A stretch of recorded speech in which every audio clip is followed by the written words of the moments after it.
My name is Claire Merritt, and I was 31 years old when I woke up from emergency surgery to find 3 missed calls on my phone from a number I recognized as my bank's fraud alert line. Not from my husband, not from my in-laws who had been in the waiting room for 6 hours, from my bank.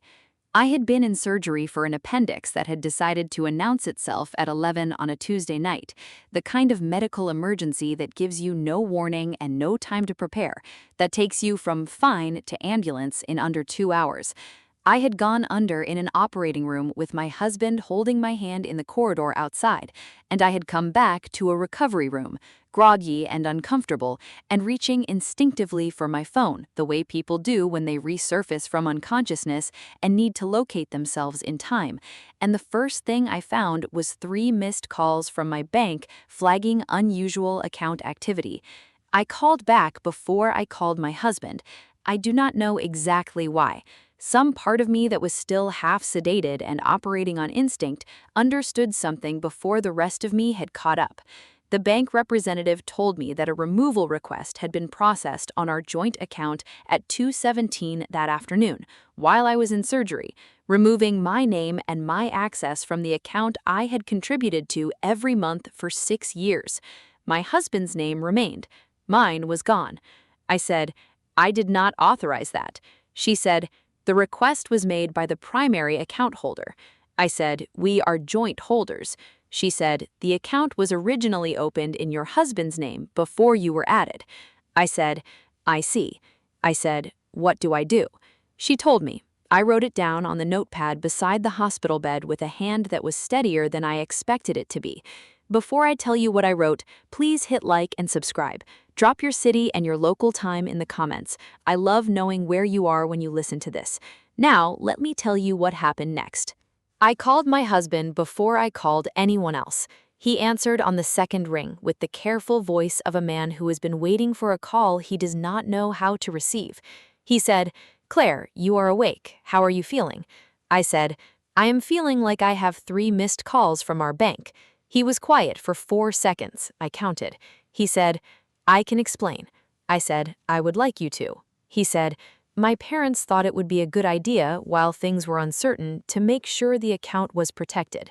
I said, "Protected from what?" He said, "Just in case." I said, "In case of what, specifically?" He said, "In case something happened during the surgery." I said, "Something meaning me dying?" He did not answer. I said, "And if I had died, you wanted the account to be in your name only?" He said, "Claire, it was not like that." I said, "What was it like?" He said, "My mother was worried. She said that joint accounts can be complicated in certain situations and that it was better to be safe." I lay in the hospital bed with the phone against my ear and looked at the ceiling and felt something that I have since tried to describe accurately, and the closest I can get is this.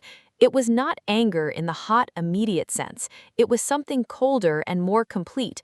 It was the feeling of a thing being confirmed that you had half known for a long time and had not wanted to fully know, and that was now fully known and could not be unknown. I had been removed from my own money by my husband at his mother's suggestion while I was unconscious on an operating cable. I said, "I want you to come to the hospital." He said, "I am on my way." I said, "Bring your parents." He said, "Claire." I said, "Bring them, Marcus, all 3 of you. I have some things I would like to say, and I would like to say them once." They arrived 40 minutes later. Marcus came in first, his parents behind him, his mother Diane with her arms already crossed in the posture she wore when she was preparing to defend a position, her father Gerald a step behind her with the expression of a man who is present because his wife requires his presence and who would prefer to be anywhere else. Marcus looked at me in the hospital bed, and his face did the thing it did when he knew he had done something wrong, the small collapse around the eyes that I had learned to read in 5 years of marriage as the tell of a man whose guilt was real even when his judgment was poor. I said, "Sit down." They sat. I had the notepad in my lap. I had written 4 things on it while I waited. I read them out. First, the removal request was done without my knowledge or consent while I was undergoing a medical procedure and was therefore not something I had any opportunity to agree to or refuse. Second, I had contributed equal amounts to that account every month for 6 years, and my financial stake in it was documented and provable. Third, I had already spoken to the bank and understood my options for disputing the removal, which were several and which I intended to pursue.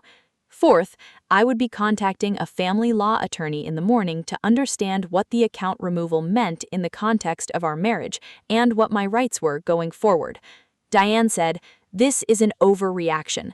I looked at her. I said, "Diane, I woke up from surgery to find I had been removed from my own bank account at your suggestion. Please tell me what the appropriate reaction to that is, and I will consider it." She said, "We were protecting Marcus." I said, "From me?" She said nothing. I said, "I want you to understand something clearly. I am in a hospital bed, and I am the calmest person in this room. That should tell you something about how prepared I am for whatever comes next." Gerald put his hand on Diane. Marcus looked at the floor. I put the notepad on the bedside table. I said, "I think you should go. I will talk to Marcus alone tomorrow." They left. Marcus looked at me from the doorway.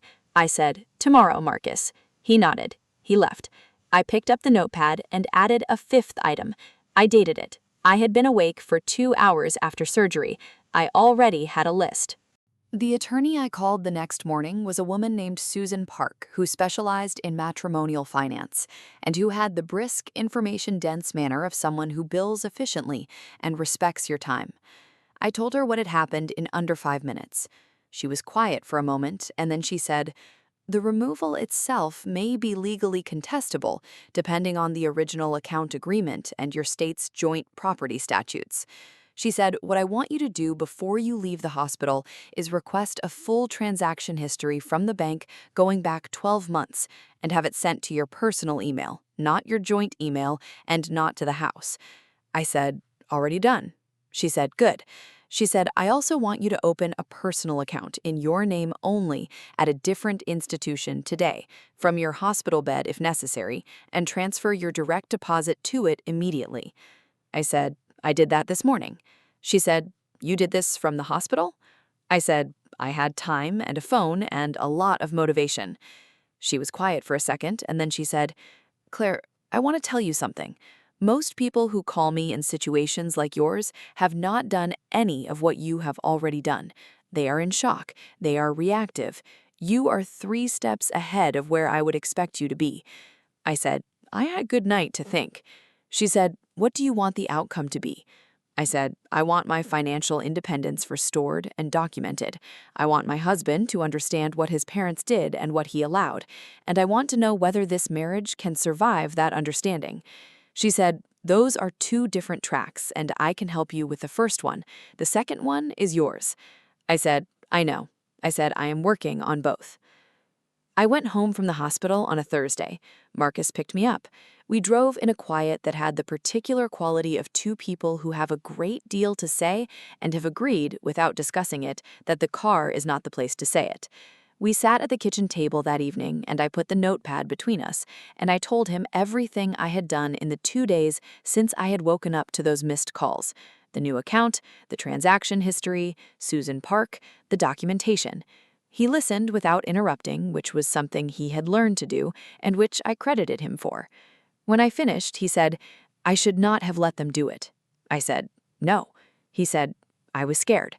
I said, "I know." I said, "Marcus, I understand that your parents panicked, and that panic made them reach for control, because that is what they do when they are frightened. What I need you to understand is that you had a choice. You could have said no." He said, "I know." He said it the way he said it at the hospital, with the genuine weight of a man who has arrived at an understanding he cannot take back. He said, "What do we do now?" I said, "You call your parents and you tell them clearly that what they suggested and what you allowed was a breach of our marriage, and that it does not happen again in any form, not suggestions, not advice about our finances, not anything." He said, "They are not going to take that well." I said, "I know." He said, "I am going to do it anyway." I looked at him. I said, "That is where we start." He did it that evening. I did not listen, but I did not leave the room either, because some things you need to be witnessed, and he had asked me to stay. He was on the phone for 20 minutes. His mother raised her voice twice. He did not raise his once. When he hung up, he looked at me and said, "It is done." I said, "That is the beginning, not the end." He said, "I know." I said, "We have a long way to go." He said, "I know that too." I said, "Are you in it?" He said, "I am in it." I looked at him for a long moment, and I believed him. Not completely, not without reservation, but enough to take the next step, which was the only step available from where we were standing, and which I took with my eyes open, and my documentation filed, and my new account active, and my name on everything that was mine, permanently, in a form that no one could remove while I was not looking. That is where we are. Not at the end, at the beginning of what comes after, and I am ready for it. If this story stayed with you, share it with someone who needs to hear it. Drop your city in the comments. Hit subscribe. I will see you in the next one.